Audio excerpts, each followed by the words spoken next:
ওম শান্তি। 18 ডিসেম্বর 2024 প্রাতঃমুরলি বাপদাদা মধুবন। মিষ্টি বাচ্চারা, সর্বশক্তিমান বাবার সাথে বুদ্ধিযোগ লাগালে শক্তি প্রাপ্ত হবে।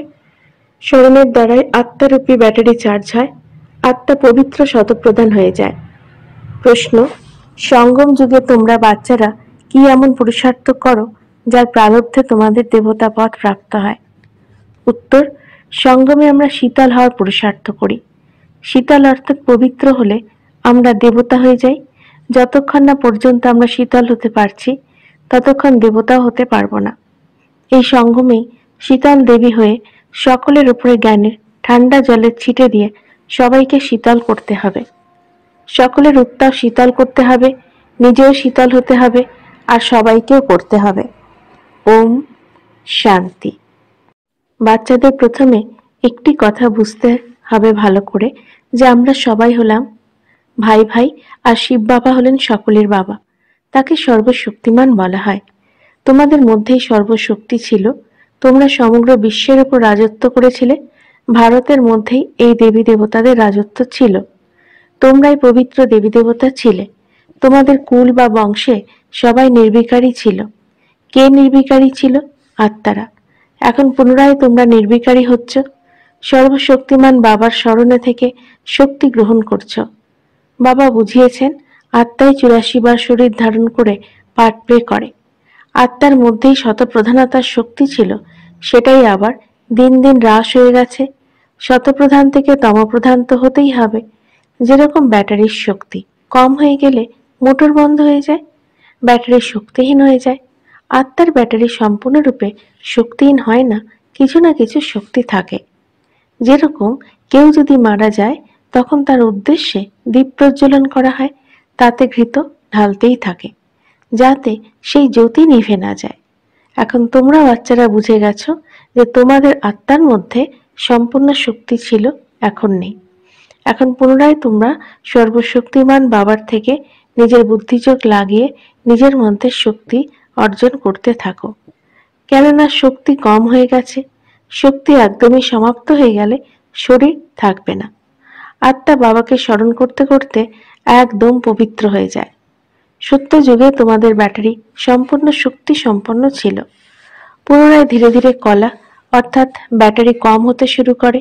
কলিযুগে আত্মার শক্তি একদম অল্প পরিমাণে থেকে যায়, যেন শক্তির দেউলিয়া হয়ে যায়।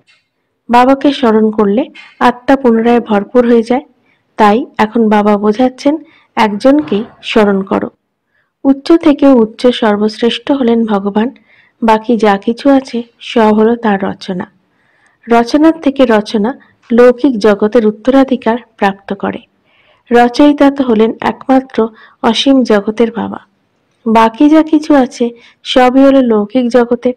অসীম জগতের বাবাকে স্মরণ করলে অসীম জগতের উত্তরাধিকার প্রাপ্ত হয়। তাই বাচ্চাদের আন্তরিকভাবে এটাই ভালোভাবে বুঝতে হবে যে বাবা আমাদের জন্যই স্বর্গ, নতুন দুনিয়া স্থাপন করছেন।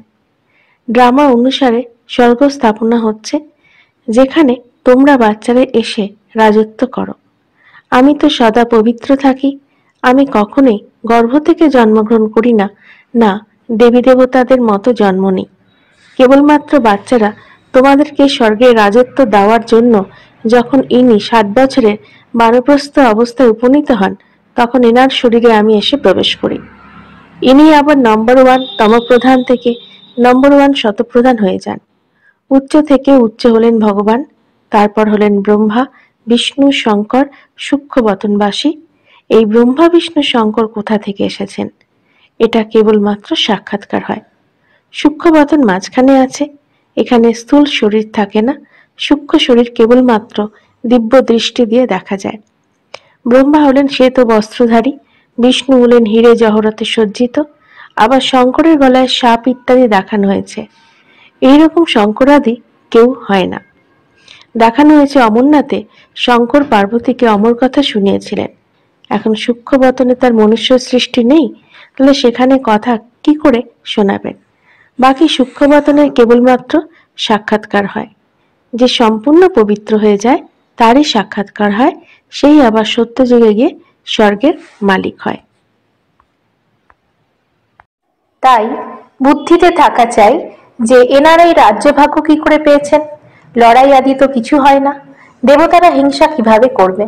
এখন তোমরা বাবাকে স্মরণ করে রাজ্যভাগ্য নাও, কেউ মানুক বা না মানুক। গীতাতেও আছে যে দেহসহ দেহের সকল ধর্মকে ভুলে মামেকম স্মরণ করো। বাবার তো দেহই নেই যার মধ্যে আসক্তি থাকবে। বাবা বলেন, অল্প সময়ের জন্য আমি এই শরীরের লোন নিই, না হলে আমি নলেজ কিভাবে দেব। আমি হলাম এই কল্প বৃক্ষের চৈতন্য বীজরূপ। এই বৃক্ষের জ্ঞান আমার কাছেই আছে। এই সৃষ্টির আয়ু কত বছর, কিভাবে উৎপত্তি, পালনা, বিনাশ হয়, মানুষের এসব বিষয় কিছুই জানা নেই। তারা লৌকিক জগতের পড়াশোনা করে, আর বাবা তো অসীম জগতের পড়াশোনা করিয়ে বাচ্চাদেরকে বিশ্বের মালিক বানান। ভগবান কখনোই দেহধারী মানুষকে বলা হয় না, এনাদের নিজের সূক্ষ্ম দেহ আছে, তাই এনাদেরও ভগবান বলা যায় না। এই শরীর তো হলো এই দাদার আত্মার সিংহাসন, অকাল তখ্ত, তাই না? এখন এ হলো অকাল মূর্তি, বাবার তখ্ত। অমৃতসরেও অকাল তখ্ত আছে, বড় বড় ব্যক্তিরা সেই অকাল তখ্তের উপরে গিয়ে বসে। এখন বাবা বোঝাচ্ছেন যে এ হলো আত্মাদের অকাল তখ্ত। আত্মার মধ্যেই ভালো কিংবা খারাপ সংস্কার হয়, তবেই তো বলা যায় যে এসব হলো কর্মের ফল। সকল আত্মার বাবা একজনই। বাবা কোনো শাস্ত্র আদি পড়ে বোঝান না, এই সকল কথাও শাস্ত্রাদির মধ্যে নেই, তবেই তো সবাই চিৎকার করে, বলে এরা শাস্ত্রকে মানে না। সাধু সন্তাদি গঙ্গায় গিয়ে স্নান করে, তো তারা কি পবিত্র হয়ে গেছে? ফিরে তো কেউ যেতে পারে না, সবাই পিছনে পিছনেই যাবে। যেরকম মশার ঝাঁক বা মৌমাছির ঝাঁক যায়, মৌমাছিদের মধ্যে আবার রানী মৌমাছি আছে, তার পিছনে পিছনে সবাই যায়। বাবাও যাবেন, তো তার পিছনে পিছনে সকল আত্মারাও যাবে। মূল বতনে যেরকম সকল আত্মাদের ঝাঁক আছে, এখানে হলো সব মানুষের ঝাঁক, তো এই ঝাঁকও একদিন ফিরে যাবে। বাবা এসেছেন সকল বাচ্চাদের নিয়ে যাওয়ার জন্য। শিবের বরযাত্রী গাওয়া হয়, তাই না? পুত্র বলো বা কন্যা বলো, বাবা এসেছেন বাচ্চাদেরকে স্মরণের যাত্রা শেখাতে। পবিত্র হওয়া ছাড়া আত্মা ঘরে ফিরে যেতে পারবে না। যখন পবিত্র হয়ে যাবে তো প্রথমে শান্তিধামে যাবে, পুনরায় সেখান থেকে ধীরে ধীরে এখানে আসতে থাকবে, বৃদ্ধি হতে থাকবে। রাজধানী হতেই হবে, তাই না? সবাই একসঙ্গে তো আসে না, কল্পবৃক্ষ আস্তে আস্তে বৃদ্ধি পায়। সবার প্রথমে আদি সনাতন দেবী দেবতা ধর্ম ছিল, যেটা বাবা স্থাপন করেন। ব্রাহ্মণ সবার প্রথমে সেই রকমই হয়, যাদেরকে দেবতা হতে হয়। প্রজাপিতা ব্রহ্মা তো আছেন, তাই না? প্রজাতেও ভাই বোন হয়ে যায়। ব্রহ্মা কুমার কুমারী তো এখানে অনেক হয়, অবশ্যই নিশ্চয় বুদ্ধি হতে হবে, তবেই তো এত বেশি নম্বর পেতে পারে।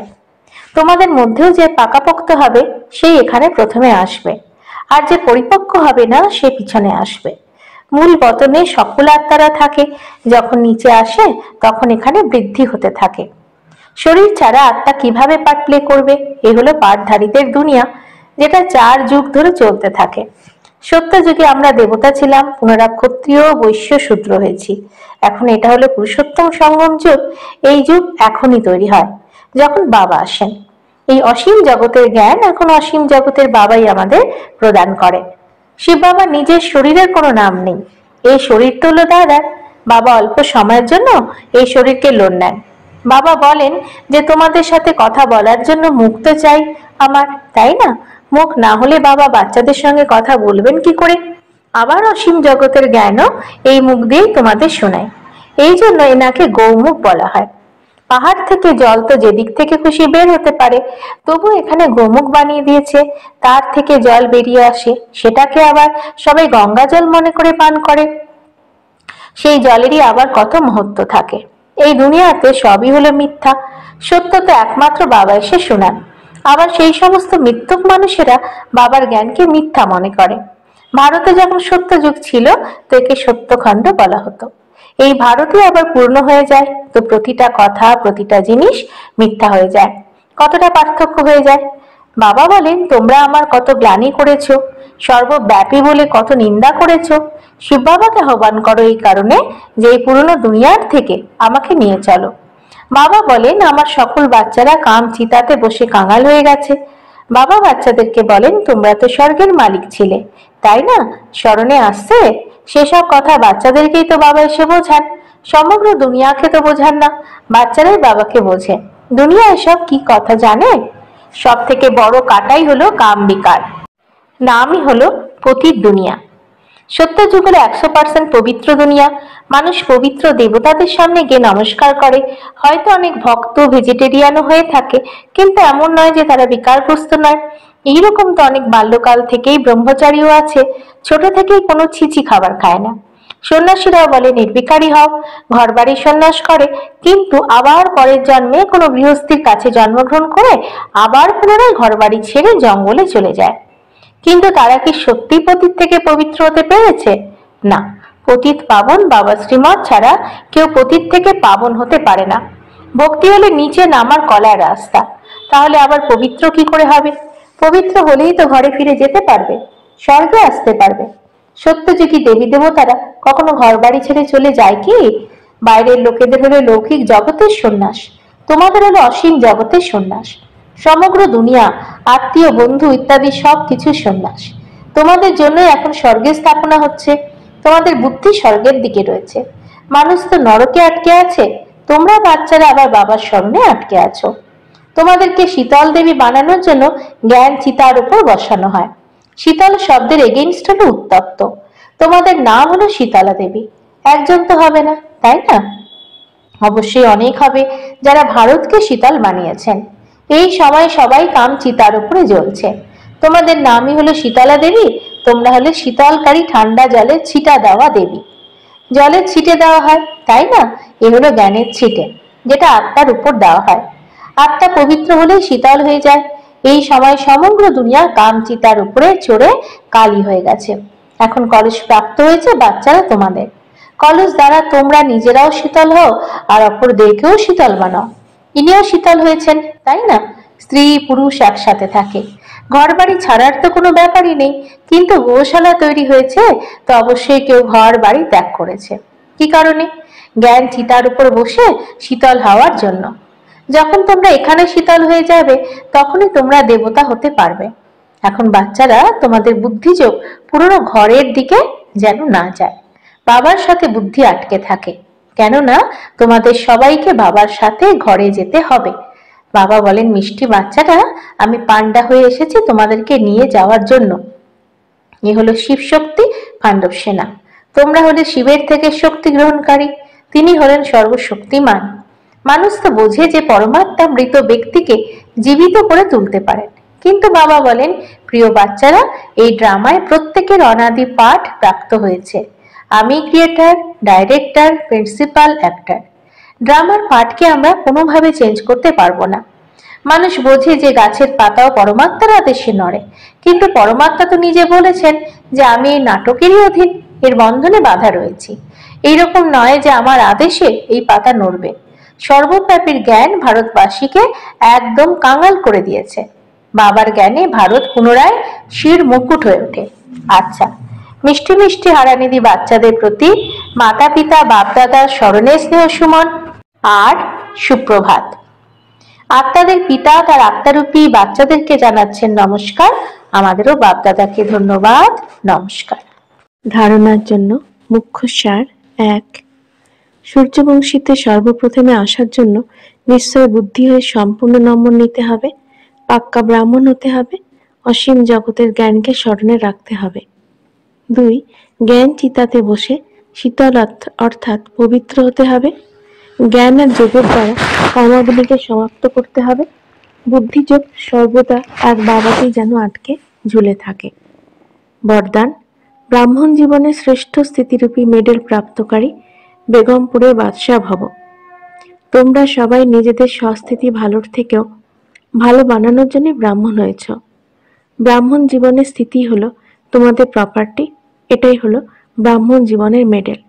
যে এই মেডেল প্রাপ্ত করে সে সদা অবিচল অনড় একরস স্থিতিতে থাকে, সদা নিশ্চিন্ত বেগমপুরের বাদশাহ হয়ে যায়।